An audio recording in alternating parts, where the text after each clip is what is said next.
standing on the left, and she was always quite frail, had poor health. Mary is seated in the middle.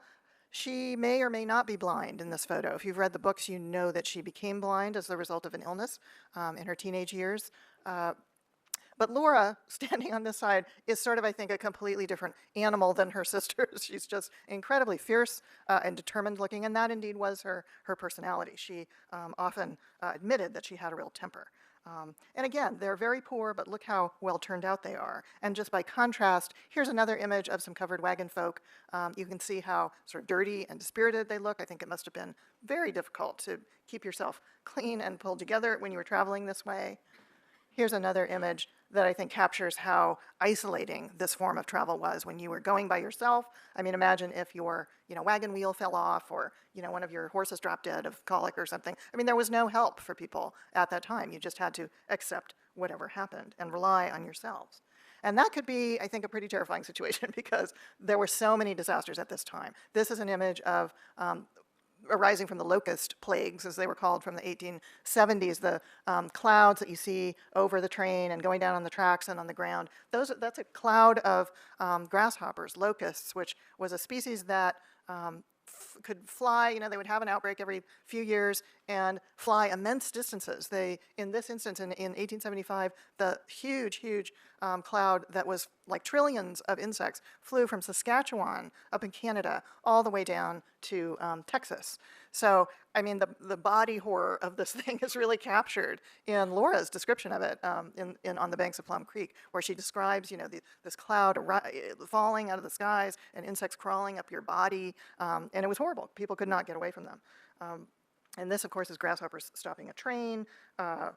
Part of the cost, of settling lands that were really marginal for farming, because the Great Plains were not suited for wheat farming. There wasn't enough water. There were terrible storms, hailstorms, windstorms, etc. And these people were farming without any kind of irrigation. So they were dependent on whatever fell out of the sky. And so farmers ended up going through the ringer. This is kind of a comic image of Mr. G. Hopper. This is what the farmers looked like, once the grasshoppers were through with them. And the Ingalls were essentially ruined by this outbreak. They ended up homeless, had to travel, went to Iowa searching for work for Charles Ingalls. Their family really suffered at this time. Caroline had another child, a little boy named Freddie, and he only lived for less than a year. And Wilder never chose to write about this whole tragedy for her family in her books. She did write briefly about it in an essay and in her memoir, but she really kind of didn't want to acknowledge what this did to her family. And just to give you an idea of the kind of housing that they were living in during this period, this is actually Carrie Ingalls, a little bit later in 1907, standing next to a tar paper shanty. This was commonly the little dwelling that was built on a homestead that consisted just of a single layer of boards and a sheet of tar paper tacked on top of it. Really very little in the way of foundation. A lot of these ended up blowing away in windstorms. And of course, you seriously could not spend a winter in something like this because in the Dakotas you would have frozen to death. So Charles Ingalls ended up building another house in the town of De Smet. This is a little bird's eye view of the town.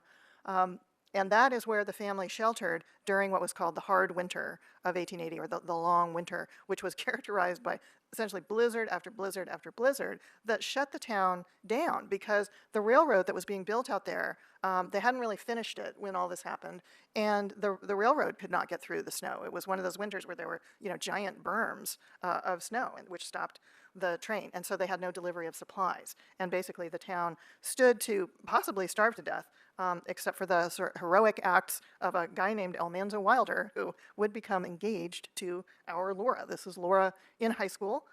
She began to have ambitions about being a writer even then. She wrote a little essay, a little one-page essay called Ambition, which she kept for the rest of her life because her teacher praised it highly, and you can see it in the museum that's in Mansfield, Missouri. But she didn't have much opportunity to write at this time. Oh, by the way, that little pin at her neck was a gift from Almanzo, and they didn't really take much time over this engagement. She was engaged at 17 and married at 18 and had her first child at the age of 19. This is their honeymoon photo. And this is their first child, Rose. Rose would sadly have kind of a traumatic childhood. This is the historical marker on the site just a few miles north of De Smet, South Dakota, where Rose was born. And I don't know if you can see it from there, but at the bottom, there's a quote from Laura. She wrote, "No one who has not pioneered can understand the fascination and the terror of it." And she had good reason to know the terror over the next few years, because this little family ended up going through a whole series of catastrophes. They lost crop after crop to hailstorms, windstorms. There was a tornado. They went heavily into debt, like a lot of farmers during this period, because you really needed a lot of capital to get started, to buy machinery and seed and just pay for stuff like doctor's visits. And they just were really overextended. And the two of them got diphtheria. And as they were recovering from diphtheria, which is a very serious disease if you don't have any treatment for it, he suffered a stroke, which affected one side of his body and left him really with a lifelong disability. He did recover some of his mobility, but not a lot, and was unable to do a lot of the heavy labor that he had been accustomed to doing. In 1888, they had another baby, a boy who died a month after he was born. And then, only a few weeks later, their house burned down. So it was really just one thing after another. They were left with no choice but really to sell up and move on. They were essentially bankrupted by this and hoped to find someplace else to live. They went to Florida for a little while. This is sort of a weird image of them in Florida with the palmetto plants, but they hated it there. They hated the weather, just were never comfortable, and so left, came back to De Smet, where they worked at odd jobs. She used to sew from morning till night to make money to try and pay off their debts. And they finally decided to move to the Ozarks in Missouri.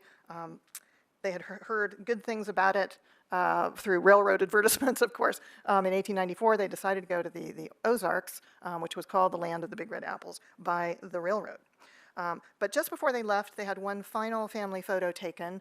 This is seated Caroline on the left and Charles in the middle, and Mary behind them, Carrie, and Laura's in the middle with her hand on her father's shoulder, and the youngest sister, Grace. And I think that the separation of Laura from her family, she was not going to see her father again until he was on his deathbed in 1902. I think that separation really formed the emotional core of the Little House books. She was really trying to remember her childhood and remember her father in them. And I always think of Wilder's life as kind of three acts. And this moment, I think, her leaving her family for good, is the end of the first act. And the next one will be basically rebuilding, from nothing. And this is an image of just that. This is Almanzo in the cart that they traveled in 700 miles from Dakota Territory to Missouri, and his Morgan horses that he was very, very proud of. And you see on the side here this rough-looking log cabin, primitive, windowless. This is where they lived for the first couple of years after they moved there, because they had no money left over after they bought or put money down, actually, on the land. And it was so tough for them that they ended up renting a house in the little town of Mansfield. And this is that rented house. Laura is standing on the porch with her apron, because they were all working at odd jobs in this period. She used to make dinners for people traveling on the train. And she wrote on the back of this photo, "Just as I am, without one plea." So again, the dream of the self-supporting farm had really not worked out in Mansfield yet either. And she and Almanzo had to work very, very hard. Almanzo delivered freight for the railroad. They were able to save some money. And at this time, Rose is going to school in Mansfield. This is her high school graduation photo. And the minute she graduated, she hopped on a train and went to Kansas City. And here's Rose in the big city. She's part of this sort of movement at that time of bachelor working girls. She worked as a telegrapher in a hotel, and her mother came to visit her. And look at Laura now. She's all kind of, glammed up to visit the city. But this captures really her movement, her ambition at this time. She joined a lot of farm clubs and women's clubs, and she started writing for a local newspaper. First, giving advice about how to raise chickens, which is actually, I think, much harder than it sounds. So back home, with some of the money they'd saved, the Wilders began building this very nice small farmhouse, which is still there. You can visit it. It's called Rocky Ridge, and it became a kind of showplace.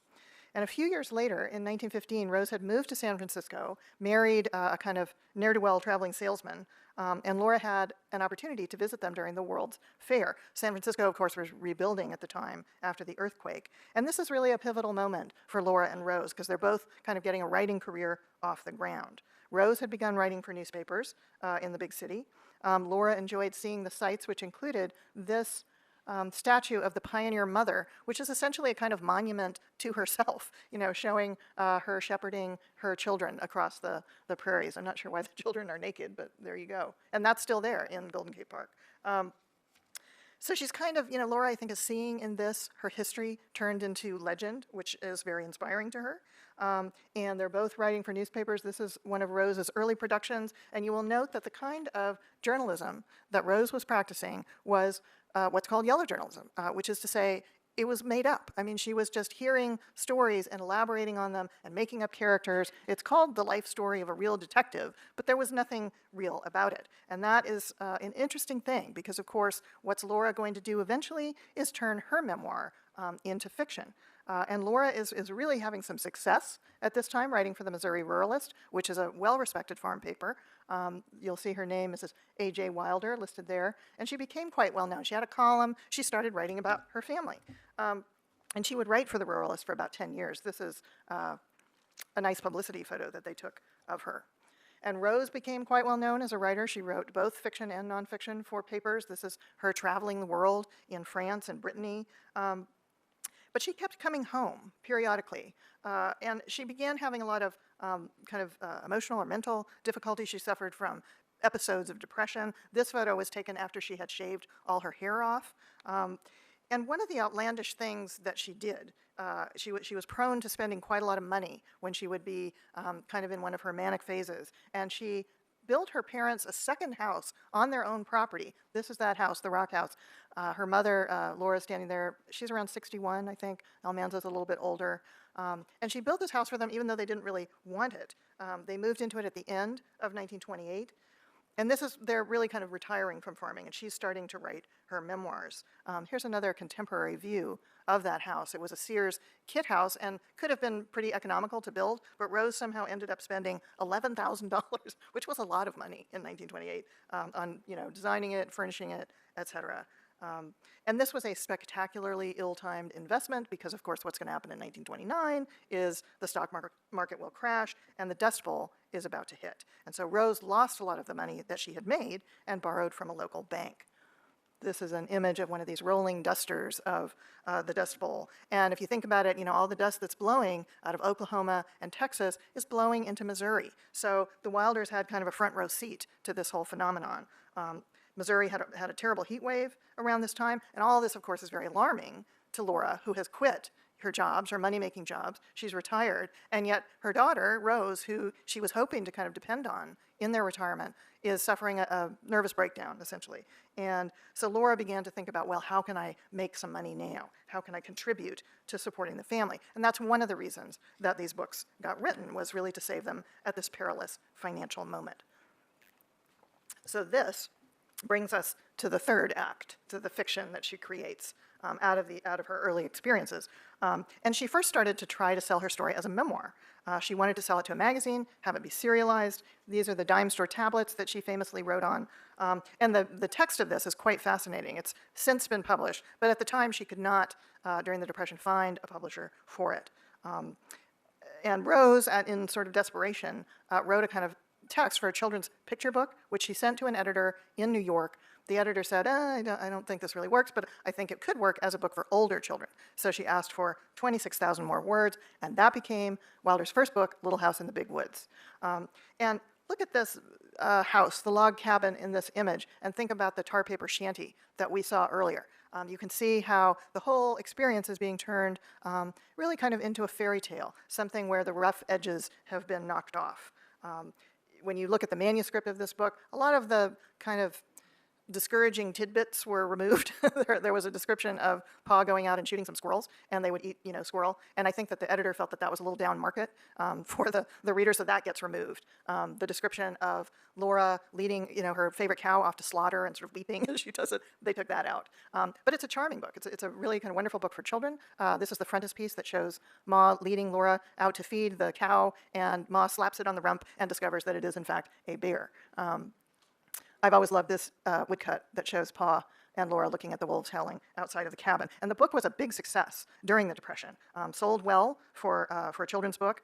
But in the wake of that success, Rose did something that would upset her mother very much. It was really this kind of fateful thing. She saw how well her mother's book was selling, and I think felt a little bit of, professional jealousy or competitiveness. And so she stole her material and wrote a novel based on the Ingalls lives, in which she used all the real names. She used Charles and Caroline. And Laura found out about this in the worst possible way. Rose didn't tell her mother, and Laura saw it in an ad in Publishers Weekly and was horrified and very angry, I think, and it caused a real rift between the women that would last for years.